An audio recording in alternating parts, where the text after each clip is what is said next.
Okay, it's the US and China, and so we'll get started. There's the increase in income on a D6, and it's a 6.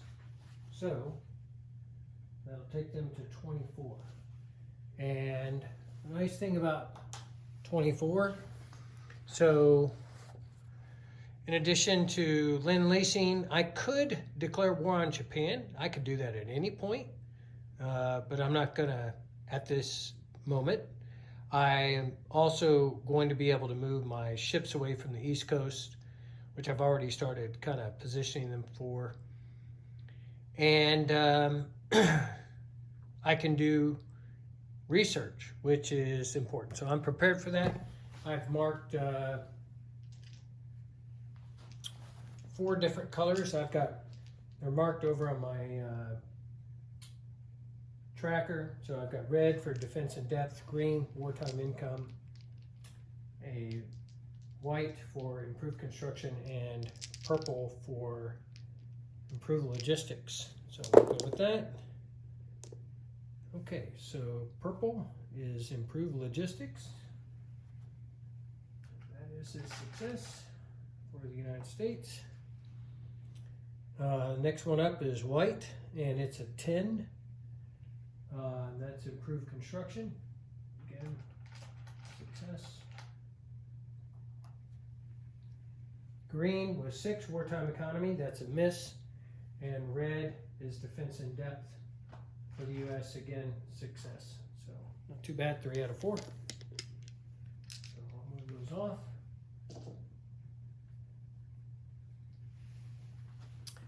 And in terms of purchases, I've had 19 IPP. I have a dreadnought that I'm going to begin. Lend Leasing artillery to the French, cavalry to the Russians, and I'm building a naval infantry or marine, which is their special unit. So, and I've got 1 diplomacy. So on a 3 for Brazil. That's a 10. It's a miss. So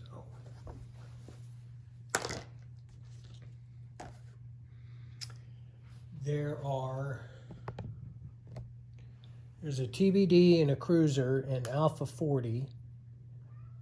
It is going to non-combat move 1, and although you can't see it, 2, 3, 4 spaces coming off a major port, move to the Hawaiian Islands. So that'll settle that there, 1 non-combat movement. And the delivery of the cash and carry artillery from New York Harbor to Britain basically acts as a Lend Lease that can't be interdicted. Additionally, the units that I did purchase, a dreadnought. I'm going to put position 4 for the US. I am placing a French artillery into the first available port. That'll be Normandy. A Russian cavalry into Kola, their major port. And the US Marine is going to be placed into San Francisco. So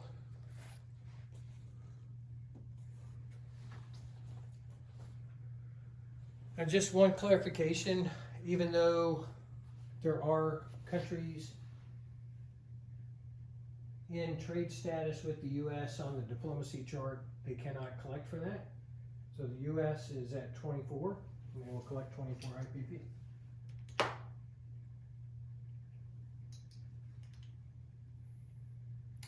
And that is a very healthy start for them.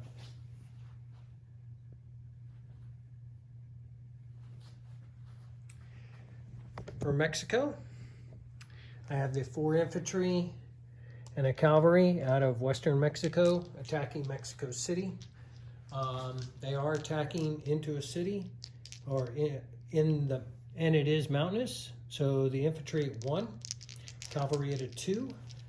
The defending infantry are surrounded, so they're going to defend at a 3 instead of a 5 for their city bonus. All right, so the attackers, 1 hit. So 1 hit. And the defenders, 2 at 3, and they both miss.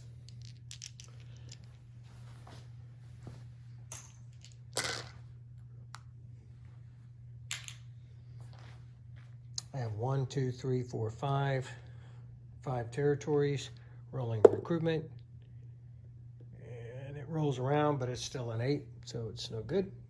So that is the end of the U.S. turn. Now let's go to China.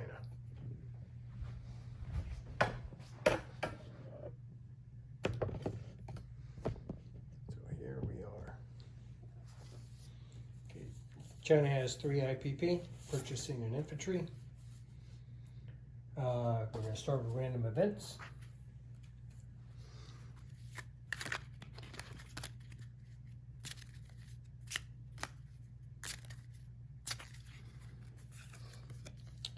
First, the nationalists are going to be allowed to add 1 militia to any territory. So I'm going to add a militia to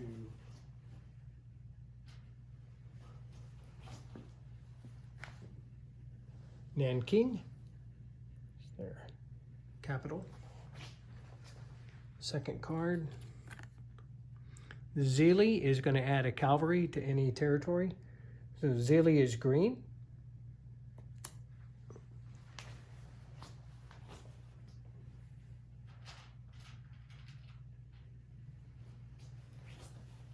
So I'm placing them, Brian, if you can, again, make any corrections, but in their northern territory, because that is further away from my ability to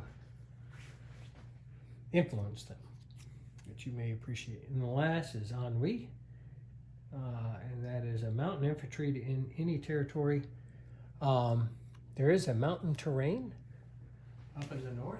That just seems to make sense to me. Again, Brian, if you have any changes, we can make those.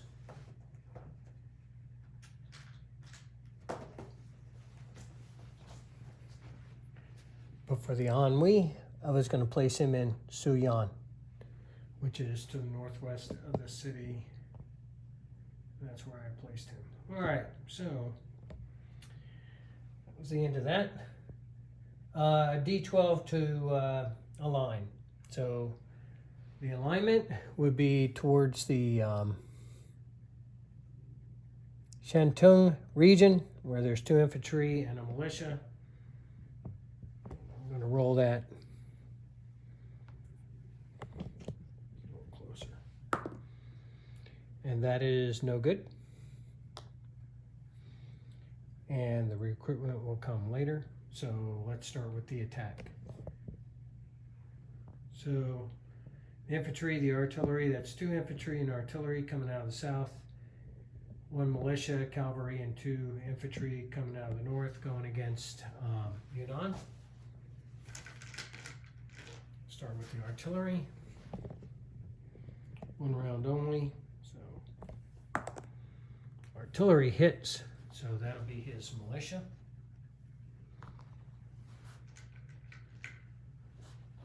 Supported infantry misses and retreats, so that's 1 retreat. There are 3 unsupported infantry. And again, another retreat, no hit. Militia, no good. Cavalry, no good. So regardless, I didn't get in there anyways. Units are going to go back to where they came from.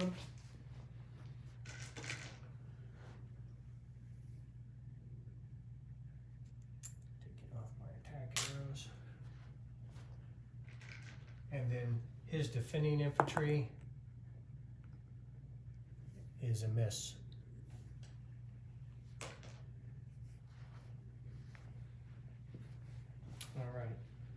placing my new infantry into Hunan. So that makes the only change on the board. Essentially, he's down to an infantry in Yunnan. I have 3 infantry in Hunan. And of course the militia I got for free in is that Nanking. Placed a mountain infantry up here for this warlord, and placed a cavalry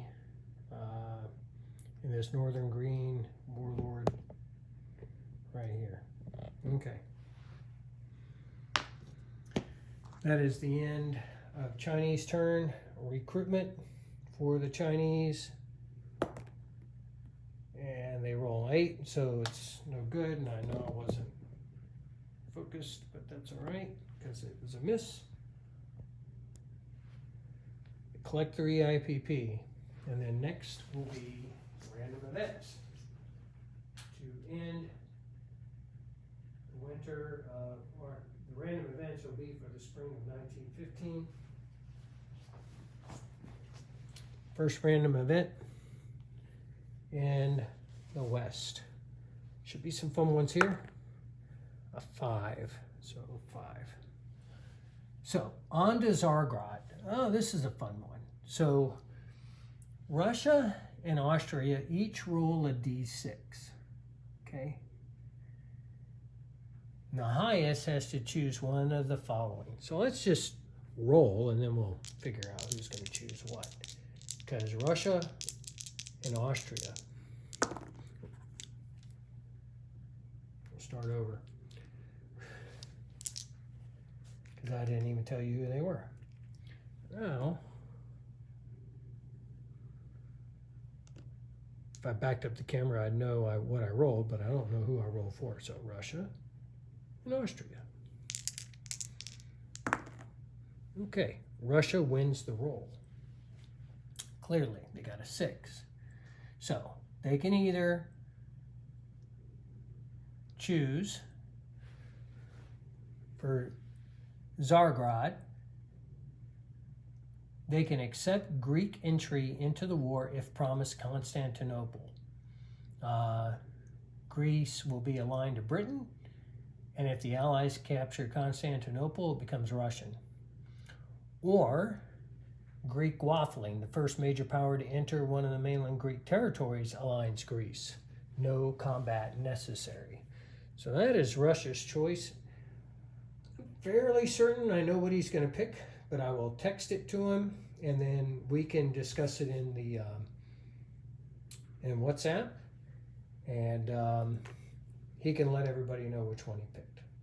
All right, now on to spring 1915 in the East.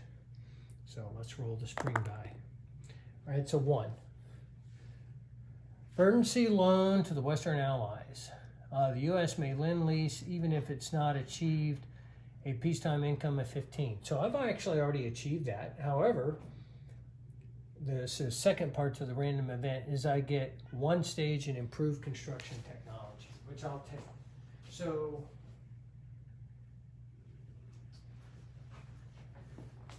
again, for everybody else out there, the random event can be carried out. So it's not one we need to re-roll on, even though part of it is kind of overcome by actual events, in that it's really not applicable. But I did get a free stage in improved construction. It is achievable. I can't imagine my comrades would say, oh, you need to re-roll that, because that random event can be partially applied. So that's that. Hope everybody enjoyed their winter of 1914. We were heading into 1915.